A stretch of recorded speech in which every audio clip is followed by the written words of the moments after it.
জানি না বাবু কারা অনলাইন থেকে জামা কাপড় কেনে। আমি তো অনলাইন থেকে কিনে একদম ফেঁসে গেছি। তো আমি মিশো থেকে আর মিন্ত্রা থেকে দুটো জামা অর্ডার করেছি।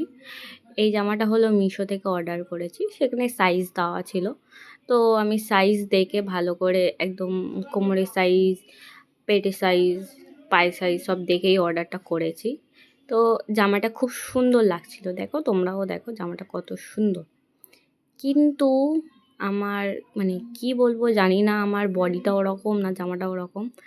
আমি অর্ডার দিয়েছি এক, সাইজ একই এসছে কিন্তু আমার গায়ে হচ্ছে না। ঠিক আছে, দেখো এবার পরে দেখায়। এই যে মানে কি যে বাজে লাগছে, সামন থেকে তো আরও বাজে লাগছে, আর কেমন কুচকে গিয়েছে দেখতে পাচ্ছ। আমি স্মল সাইজ দিয়েছি, ওখানে সাইজ দেখাচ্ছিল মিডিয়াম সাইজ দিলে অনেক বড় হতো, তো স্মল সাইজটাই দিয়েছি। কি বাজে লাগছে।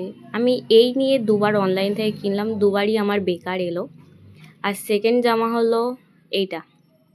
এটা হলো আমি মিন্ত্রা থেকে অর্ডার দিয়েছিলাম। তো মিন্ত্রাতে কোনো সাইজ দেখাচ্ছিল না, যে 36, 38, 34 এরকম লেখা থাকে, ওগুলো ওরকম কোনো দেখাচ্ছিল না। তার জন্য আমি মিডিয়াম সাইজ দিয়েছিলাম। তো এবারে এসছে বড়, মানে মিশো থেকে স্মল সাইজ দিয়েছি ছোট, মিন্ত্রা থেকে বড় সাইজ মিডিয়াম সাইজ দিয়েছি, এসছে বড়। আমার মা ধরে দেখছে আমার মায়ের গায়ে হবে, আমার গায়ে হচ্ছে না, মানে ঢলঢল করছে, খুলে যাচ্ছে, এপার থেকে ওপার থেকে সব দেখা যাচ্ছে, এরকম হচ্ছে।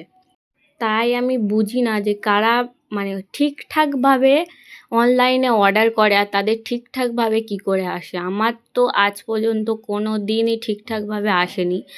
এমনিতে মিন্ত্রা থেকে যে জামাটা আমি অর্ডার দিয়েছি, জামাটা খুব সুন্দর, দেখতে খুব সুন্দর। আমি যদি আরেকটু লম্বা হতাম, আরেকটু মোটা হতাম, একটু বডি থাকতো, তাহলে আরও সুন্দর লাগতো।